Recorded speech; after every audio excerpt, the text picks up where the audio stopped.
Today, we are diving into one of the most intense, most dramatic moments in the entire book of Exodus.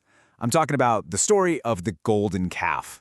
It is just this raw, powerful narrative about what happens when faith completely shatters, a leader disappears, and it all sets off this chain reaction of betrayal, divine fury, and, in the end, a really desperate plea for mercy. And that's really the question at the heart of this whole story, isn't it? It's all about a community just spiraling into a total crisis. They're grappling with this overwhelming fear and uncertainty because the one person who has guided them is just gone. And their panicked response sets off a chain reaction that honestly nearly destroys everything. All right, so here's how we're going to break down this incredible drama. It really unfolds in 6 acts.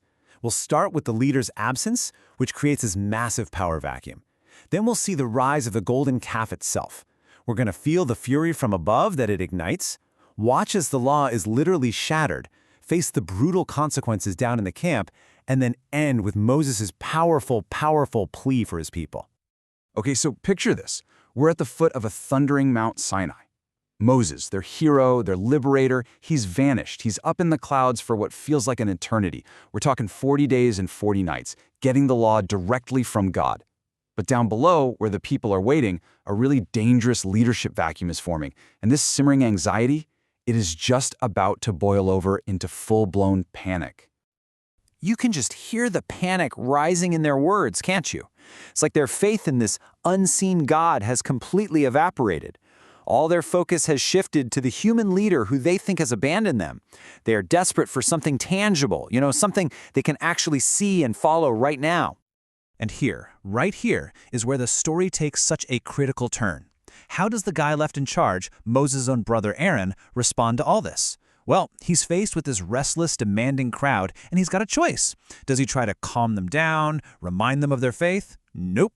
He caves. He completely caves. And let's be clear, this was no accident. This was a deliberate, 4-step process.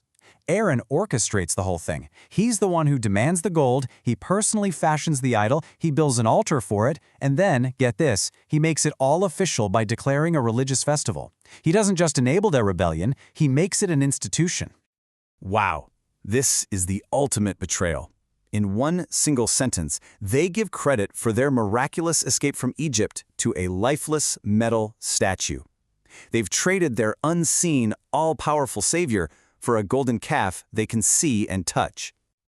Okay, now let's shift our perspective. Let's cut to the top of the mountain. Because while this wild party is starting down below, God reveals the whole scene to a totally unsuspecting Moses. He tells him that the very people he just led out of slavery have already become utterly corrupt. This is such a stunning contrast. It's like a split screen. Down below, you've got this wild party, people eating, drinking, celebrating. But high above, on the mountain, God's judgment is brewing. He sees their betrayal for exactly what it is, and he tells Moses, step aside, I'm going to destroy them all and start over, right here, with you. But then Moses does something absolutely remarkable.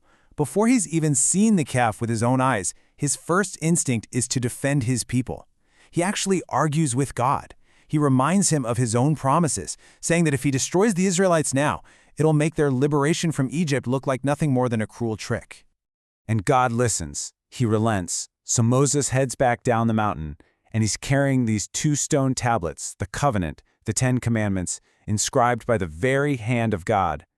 He has no idea of the sheer scale of the chaos he is about to walk into. As he gets closer, his lieutenant, Joshua, hears all the noise from the camp, and he thinks it's the sound of war. But Moses, with this growing sense of dread, he knows better. He corrects him. It's not a battle cry. It's the sound of singing, of revelry, which, in this sacred place, is way more disturbing. And then, the moment of truth, Moses comes around a bend, and he sees it all with his own eyes. The golden calf, gleaming in the firelight, and his people, dancing around it in a wild, idolatrous party. The betrayal is absolute. It's undeniable. And this isn't just disappointment. This is a white-hot, righteous fury. Just think about it for a second. The same man who just a few hours ago was defending these very people before God is now completely consumed by this burning anger at their shocking faithlessness. So what does he do? In his fury, Moses does something incredibly powerful, incredibly symbolic. He hurls the stone tablets to the ground. The law, the sacred covenant meant to bind the people to God, is shattered into a million pieces before it's even delivered. The broken tablets are just a perfect, tragic mirror of the people's own broken promise. Moses immediately seizes control, and his response is swift, it's decisive, and it is brutal. He grabs the idol, he burns it, he grinds it into a fine powder, scatters it on the water, and then, in this shocking act of poetic justice, he makes the Israelites drink their own sin. So when Moses confronts his brother, Aaron gives what might just be one of the weakest excuses in all of history. Seriously, he blames the people, he downplays his own role, and then he says, almost like it was magic, I just threw their gold into the fire, and poof, out came this calf. It is a stunning, total abdication of his leadership. Okay, so Moses can see the chaos is just spiraling. He knows he has to draw a line in the sand. He stands at the entrance to the camp and he yells out this challenge, forcing every single person there to choose a side, right then and there. And the tribe of Levi, his own tribe, they rally to him, proving their loyalty is to God, even if it means turning against their own relatives. And the consequence is just swift and horrifying. Moses commands the loyal Levites to go through the camp and execute the ringleaders of this rebellion. The party turns into a massacre. About 3,000 people are killed. But this story doesn't end with punishment. In this really remarkable turn, the very next day, after carrying out this terrible justice, Moses' role shifts completely. He goes from being an executioner to being an intercessor. He tells the survivors he's going back up the mountain one more time to try and atone for their terrible sin.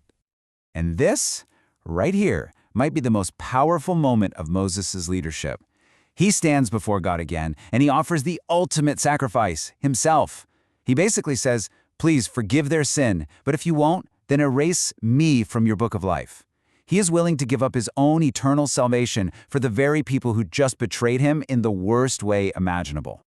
So when the dust settles, the resolution is, well, it's complicated. The people are punished again, this time with a plague, but they aren't totally wiped out. Aaron, somehow, despite everything, is spared. The Levites are blessed and set apart for their loyalty. And Moses, he's left to pick up the pieces and figure out how to lead this fractured, traumatized community forward. So in the end, this isn't some simple story of sin and punishment with a neat little bow. It's messy. It's a painful account of a community that completely breaks down and then is forced to live with the consequences. There's no clean slate, only a really difficult, fractured path forward. And that leaves us with this huge, profound question that just echoes through the entire story. After a betrayal this deep, justice seemed to demand total destruction. But it was Moses' plea for mercy that ultimately allowed the community to survive. And it forces us to ask, when is mercy actually more powerful than justice?